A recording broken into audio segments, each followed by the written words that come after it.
Honeybee Obscura listeners, Jim too. Thanksgiving is all over us. Part of my family is already here. The rest are on the way. Food to buy, houses to clean, preparations to make. It's a good time to take a breather. If it's okay with you, I'd like to do something that I did with Kim when it was Kim and Jim doing the Honeybee Obscura podcast. Most of you know Kim loved to read. He loved to write. He had more books than you could imagine. So I thought I'd pick out one that was Kim's idea on a visit that he and I did to a small bookstore. Here it is for your Thanksgiving Day reflection. Happy Thanksgiving. Well, Jim, I haven't seen you for a while. It's good to see you here in the bookstore. I always like bookstores. Bookstores are nice places. They have that odor. What is the odor of a bookstore, that bookstore smell? I've been laid up for a while, and the only books I've been looking at are on the shelf in my room here. I'm back, and it's good to see you again. What are you looking for there? What am I looking for? I would like to find an old bee book. It was a 2-book set, Beekeeping New and Old. It's a British book. I don't have any chance of finding it, Kim, but it's just something to look for. That's half the fun. It's just looking for it because you find something else. Hi, I'm Kim Flottum. And I'm Jim, too. And we're here today with Honeybee Obscura in some bookstore. And we're going to be looking for books and talking about all sorts of things about books. Welcome to Honeybee Obscura, brought to you by Growing Planet Media, the producers of the Beekeeping Today podcast. Join Jim 2, your guide through the complexities, the beauty, the fun, and the challenges of managing honeybees. Jim hosts fun and interesting guests who take a deep dive into the intricate world of honeybees. Whether you're a seasoned beekeeper or just getting started, get ready for some plain talk that'll delve into all things honeybees. You mentioned the book you're looking for. I got to tell you, I've been under the weather for a while here, and I'm starting to come back up. At least I am today, and I take every day that I can get. I'm looking at books here in my study, and, I get a book, you look at it, or maybe you review it, or maybe you get it read if you're lucky, you put it on the shelf, and 4 years later you see it again. And that's kind of where I am with my books. So I'm looking at books just to see what's here. You're looking for something specific. Well, I'm looking for something specific because you just need to have a reason. I got to tell you, during the pandemic years and recently, these books have become important to me because I'm not a young man, Kim, and I forget. And so you think, well, I read somewhere, I'm trying to write an article. I read somewhere some fact about beekeeping. Which book was it? And then you go on this hunt where you try to find where it was that you read something years ago that you want to be able to cite now. That's the kind of thing I've been doing. Well, I do a lot of that. The other thing I do when it gets to be books is I know I have that book somewhere. I remember reviewing it. It was by, what's his name? That guy from, somewhere out west. Probably California. I can't remember. It had in it everything I wanted to know about the subject I was looking for. I got to find that book. Yep. I hate that. Do you have your hundreds of books organized, or are they just stuck on a shelf? Okay. I'm glad to hear that. Because that's part of the reason I have to search. Mine had the remnants of an organization back when I had more time and energy, but it's just remnants now, Kim. There's books on the floor, there's books on the shelves. So when I'm looking for a particular book, it takes a while. And, sometimes it can take me a month to figure out I don't have that book anymore. And if I don't have that book anymore, how long has it been gone and where is it? Kind of thing. Yeah. It sounds like you're looking over my shoulder at my books over here on the floor and in the shelves and falling off and in piles. And I know I'll find it something. I don't know that I'll find it. Just you said it exactly the right thing is, did I have it? If I did, do I have it now? If I don't, where is it? And I can see I'm still kind of getting back up to speed, getting things done around here and other places. I can see organizing a library here is a pretty close to the top of my list of getting things done. That ain't going to happen, Kim. I'm not organizing. I've got so many things on fire right now, not the least of which are living bee colonies that aren't going to be living if I don't do something. But I should. I mean, I spend too much time. I can't get off the subject here, Kim, but I spend the same amount of time looking for pictures. Oh, I remember making a picture of something that I need right now for some particular project I'm working on. And then here we go, the next 2.5 hours looking at 3,000 pictures and then finding one that will do, but not the one that I wanted. Books are like that. So if I can't find the book that cited exactly what I wanted, can I find a book that cites it close enough? And then you move on. What I wanted to say, do you have a series, an author that really calls to you that you use a lot in your editing of your own books and reading and reviewing and writing? I've got several publishers that I go to because I know they favor the things that I'm looking for at the moment. You know, Wickwasp Press is one of them, and Northern Bee Books is another one of them for old bee books. There's Princeton University Press. Talk about top shelf science. There's a good one right there. So when I'm looking for hardcore science, I know where to go. When I'm looking for how-to, when I'm looking for history, there's some places I know where to start. And if I don't find them there, well, it's supper time and we'll look tomorrow. There's two kinds of searches in my life. There's old books. Can you find it? And Kim, there's an option that I guess we should mention here. There's an option for finding these books sometimes online in archival form. If you can't find a physical copy, you may be able to find an online copy. It's at something like archive.org or something like that. That's been helpful. But in searching for this book, I want to read this title to you, Kim. Beekeeping New and Old, Described with Pen and Camera. Ooh. By Harold Hempshaw. Oh, I know that name. Yeah. It's a giant book, and I was surprised to find out that I only have half the series. It was a 2-set series. So I was listening while you were talking. I'm going to contact some of those distributors you mentioned to see if I can find the companion book. And I don't buy as many bee books as I used to. You know, they're online, they're everywhere. There's just a wealth of beekeeping information on every subject. As a younger man, I could buy every bee book that came out. I can't do that now. You and I both would have to have nothing in our house but books if we bought every one of them. Yeah. That book by Hempshaw, did I get the name right? I think you did.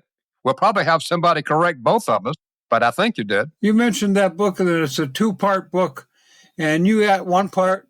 And I'm not 100% positive that I don't have the other part hiding behind this pile of books here on the floor.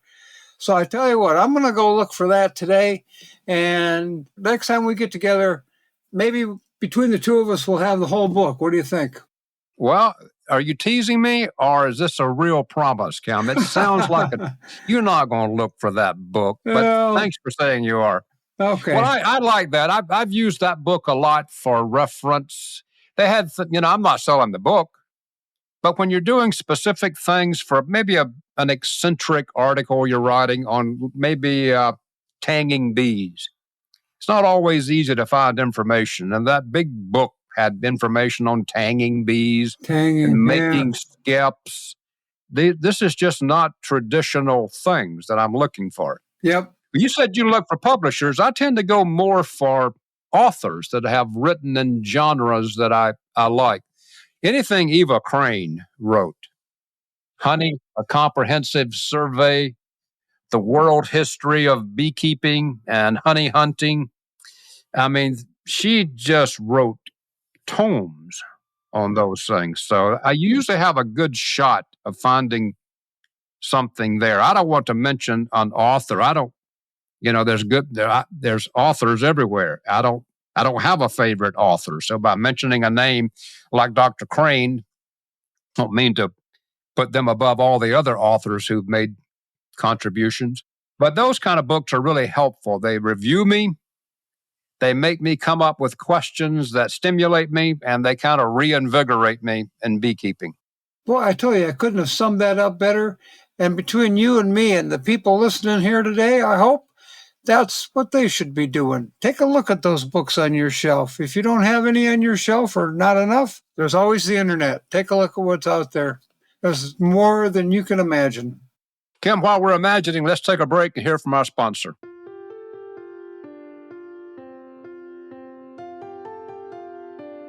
Winter is coming.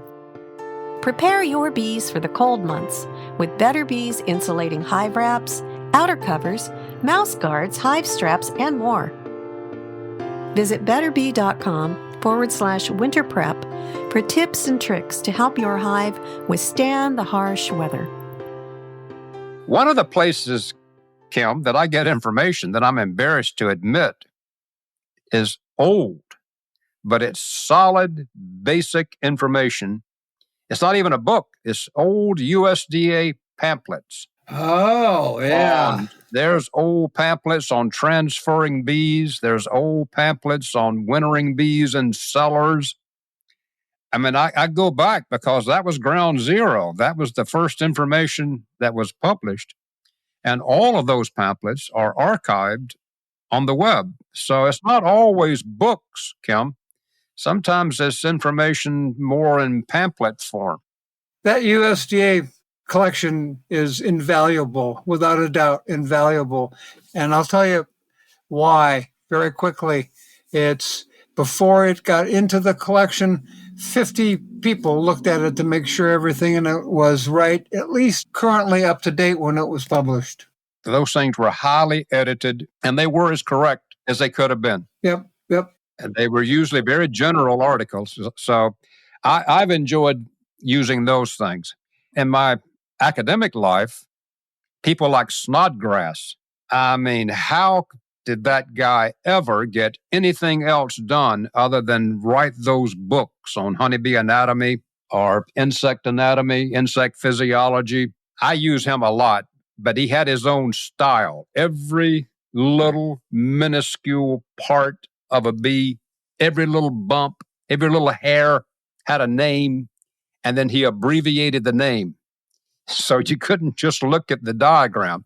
You had to break his code. But once you break his code, that was absolutely insurmountable information. So there's those kinds of books that are highly technical, highly specific, and highly valuable at that instant when you really need that information. And from those kinds of books come the other two groups of people who use that information. I'm thinking of the ABC and XYZ of Bee Culture by the Root Company and the Hive and the Honeybee by Daydant. If you own all of those books published forever, you're right up to date. It's all as good as it gets. So, there's another way to go, is to take the information that the scientists and those people have published, put it in a book, and then, collect that book. So I happen to have, he says carefully, I think most of the ABCs ever published and most of the Hive and the Honeybees ever published. That's a collection. Well, it's a collection. Let me tell you about 60 books you'd have to paw through to find what you're looking for. I want to say something here, Kim, at this point. I want to say it politely and kindly, but things change.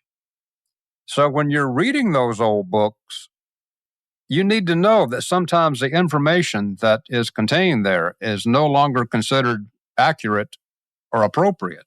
So just going back and wrapping yourself in that warm ambience of that musty smelling book doesn't necessarily mean that what that author was telling you is the right way to go then. So reader, beware. Things have changed. Things have improved. We know more. So sometimes it's great for a review and sometimes it's great for taking you down the wrong path. It's almost true what you say about a lot of things. It's out of date before the ink is dry. So you got to be careful.